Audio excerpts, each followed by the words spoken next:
Hello! నమస్కారం. ఇస్లామిక విశ్వాసాలు అన్నది కేవలం మత ప్రచారకుల వల్ల కాస్త ప్రజల్లోకి వెళ్ళి, అదొక విశ్వాసంగా ఏర్పడి, తర్వాత లక్షలు, కోట్ల మంది గూడా దాన్ని విశ్వసించడానికి సిద్ధపడ్డారు.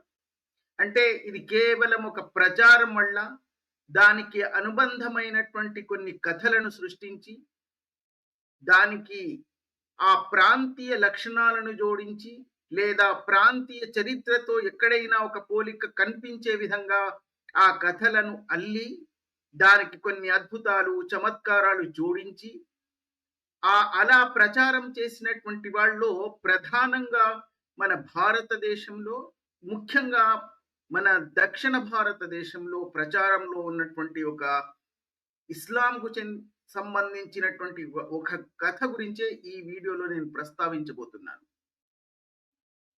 ప్రధానంగా మన దక్షిణ భారతదేశంలో ఇస్లామిక మత ప్రచారకులు చాలా కాలం వరకు ప్రచారం చేసి, ఇప్పుడు కాస్త ఆ కథను వదిలేసినటువంటి ఆ కథ గురించే ఈ వీడియోలో నేను ప్రస్తావించబోతున్నాను. బహుశా మీరు ఈ ఇస్లామిక విశ్వాసుల మధ్య వాళ్ళ స్వయం ప్రఖ్యాపిత ప్రవక్త చాలా అద్భుతాలు చేశారని, చమత్కారాలు చేశారని ఈ విశ్వాసుల మధ్య వాళ్ళ ప్రచారణ చేసే ఇస్లామిక మత ప్రచారకులు ఊకదుంపుడు ప్రసంగాల్లో చెప్తూనే ఉంటారు. ఇది మనం ఖురాన్ ఆధారంగా చాలా సందర్భాల్లో ఈ ప్రశ్నలను ప్రస్తావించాం. ఖురాన్‌లో అలాంటి అద్భుతాలు గాని, చమత్కారాలు గాని ఏది వాళ్ళ యొక్క స్వయం ప్రఖ్యాపిత ప్రవక్త చెయ్యలేదని, ఆ మక్కావాసులు నిరంతరం ఆయనను తన ప్రవాచకత్వాన్ని నిరూపించుకోవడానికి వాళ్ళు సంధించిన ప్రశ్నలకు ఏ ఒక్కదానికి కూడా ఆ స్వయం ప్రఖ్యాపిత ప్రవక్త ఎక్కడ కూడా అద్భుతాలు, చమత్కారాలు చెయ్యలేదని, ఆ ఖురానే దానికి సాక్ష్యమని ఎన్నో వీడియోలు నేను చేశాను. ఎన్నో సార్లు దాన్ని ప్రస్తావించాను. అయినా సరే ఖురాన్‌లో ఉన్న ఒకే ఒక వచనాన్ని తీసుకొని, ఆ వచనానికి వ్యాఖ్యానకర్తలు సృష్టించినటువంటి ఒక కథను తీసుకొని, ఈ మత ప్రచారకులు వాళ్ళ ప్రవక్త అద్భుతం చేశారని, చమత్కారం చేశారని, ఇలాంటి కథనాలతో ఈ మదర్సా మినార్‌లను రంజింపజేయడానికి, లేదా వాళ్ళ యొక్క ఈ విశ్వాసాన్ని ఇంకా పటిష్టపరచడానికి ఇలాంటి ప్రాంతీయ అనుబంధ కథలను సృష్టిస్తూ ఉంటారు. అలాంటి వాటిలోనే చేరా పెరుమాళ్ అన్న ఒక రాజు యొక్క ప్రస్తావన వస్తుంది. ఎందుకంటే ఖురాన్‌లో ప్రస్తావించబడినటువంటి ఒక వచనాన్ని, అది వాళ్ళ ప్రవక్త చంద్రుణ్ణి 2గా చీల్చివేసినటువంటి ఒక అద్భుతంగా వాళ్ళు వర్ణించుకుంటూ, దాన్ని విశ్వసిస్తూ, చాలా విశ్వాసుల మధ్య ప్రచారం కూడా చేస్తూ ఉంటారు.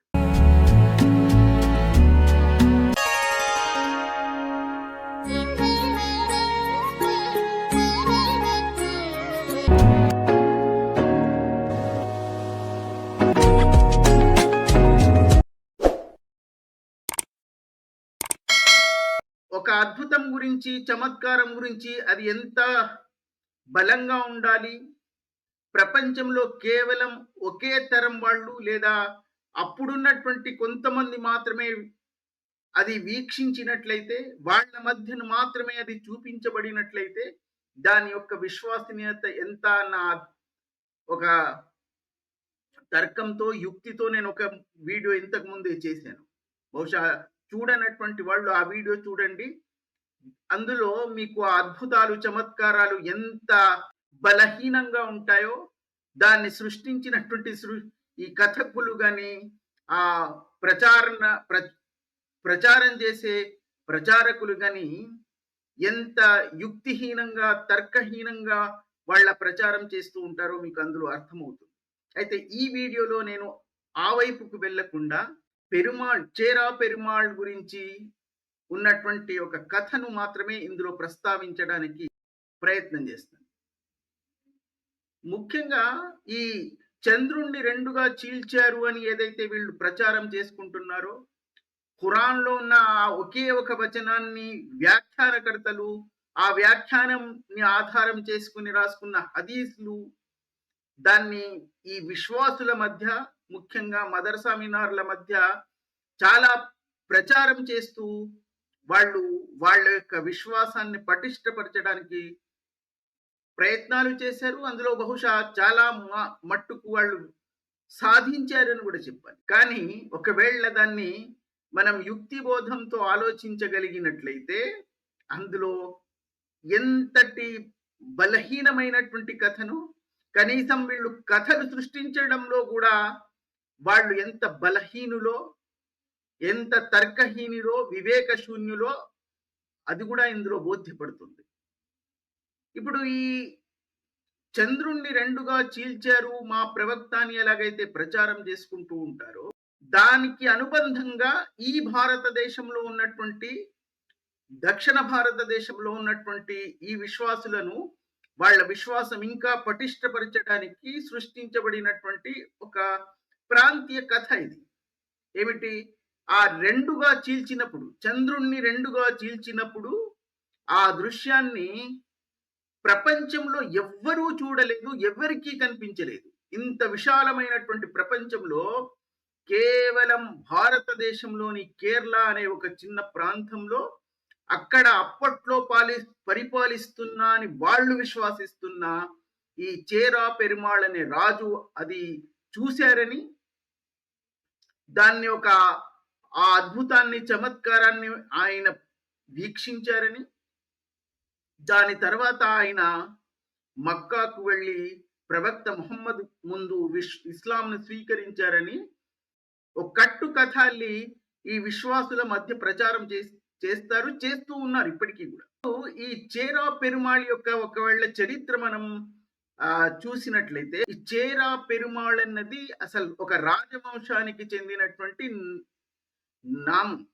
అది ఒక ప్రత్యేకమైనటువంటి రాజు పేరు కాదు, వాళ్ళ రాజవంశానికి. అంటే ఇది ఈ చేరా పెరుమాళ్ అనేది ఒక నిర్దిష్ట రాజు పేరు కాదు, చేరా రాజవంశం యొక్క టైటిల్ అన్నమాట, లేదా సాధారణమైనటువంటి పేరు.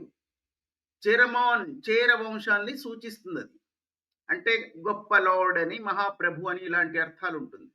ఇది మధ్యయుగ కేరళలో ముఖ్యంగా 9 నుంచి 12వ శతాబ్దంలోని ఈ చేరా పెరుమాల్స్ ఆఫ్ మకోటాయి, మహోదయపురం రాజవంశానికి చెందినటువంటి రాజులకు వాళ్ళు సాధారణంగా వాడే ఒక నామం అది.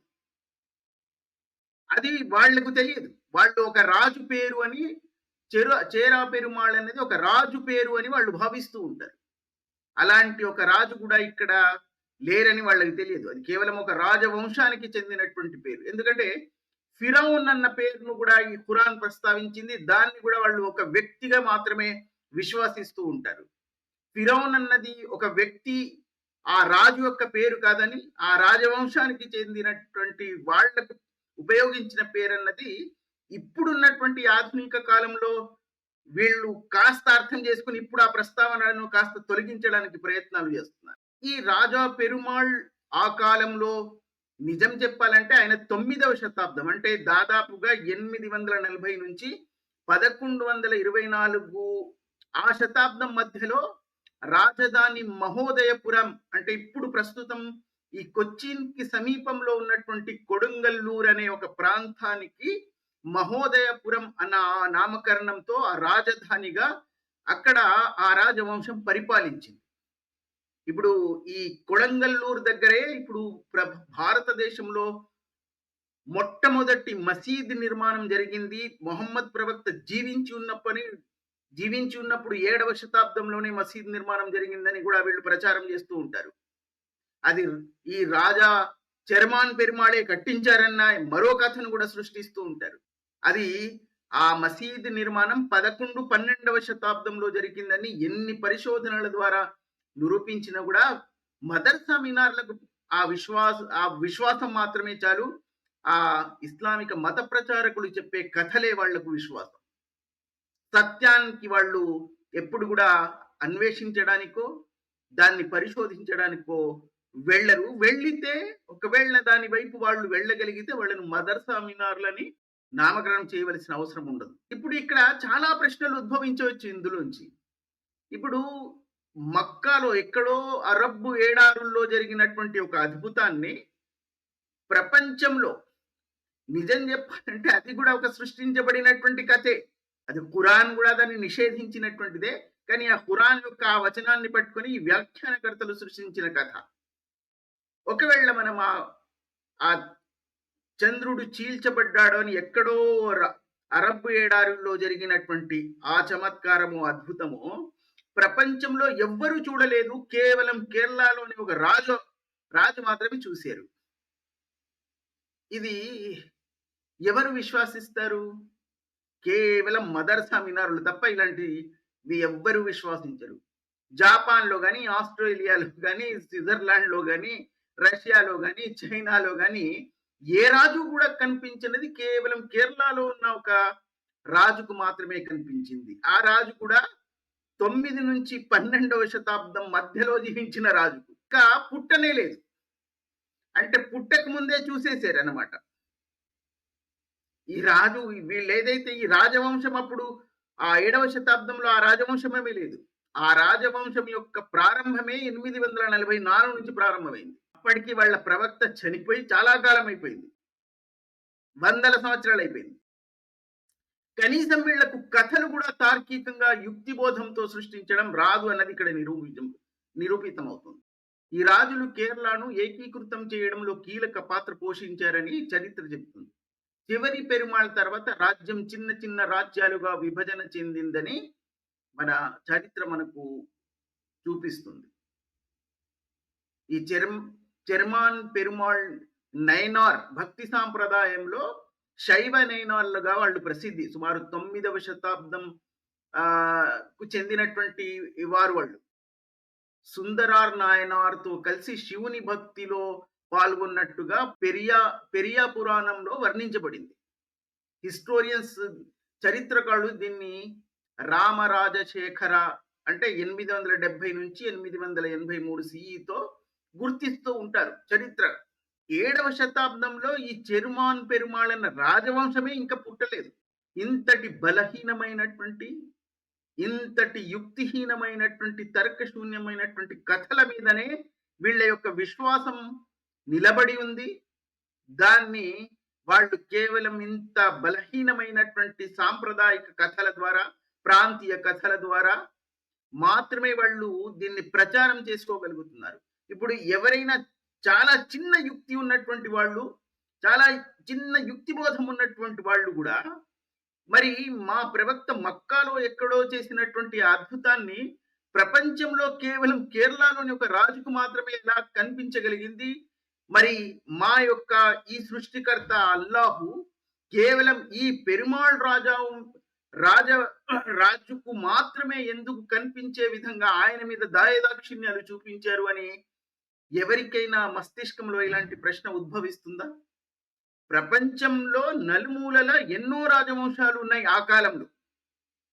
వాళ్ళెవ్వరికీ కనిపించినది గొప్ప ఆ అద్భుతం ఈయనకు మాత్రమే ఎందుకు కనిపించింది అంటే, ఇప్పుడు ఈ దక్షిణ భారతదేశంలో ఉన్నటువంటి విశ్వాసుల కోసం ఇలాంటి ఒక కథ సృష్టిస్తే, సపోజ్ ఉదాహరణకు చైనాలోనో జాపాన్లోనో ప్రచారం చేయవలసి వస్తే, అక్కడ ప్రాంతీయంగా ఏదైనా రాజు ఉంటే ఆ రాజవంశానికి కనీసం ఆ సంబంధం లేనటువంటి కాలఘట్టంలో అయినా ఏదో ఒక నామం తీసుకుని ఆ రాజు చూశాడని అక్కడ కథలు ప్రచారం చేస్తారు. ఇప్పుడు ఇండోనేషియాలో అయితే ఇండోనేషియాలో ఏదో ఒక ఆ కాలఘట్టంలో ఎవరైనా ఉన్నారని వెతకడం, దానికి ఇంచుమించు ఒక 200-300 సంవత్సరాలు అటు ఇటు ఏదైనా ఒక పేరు దొరికితే ఆ రాజుతో దీన్ని అనుసంధానం చేయడం, ఆయన మీద ఆయనే చూశారని సృష్టించడం.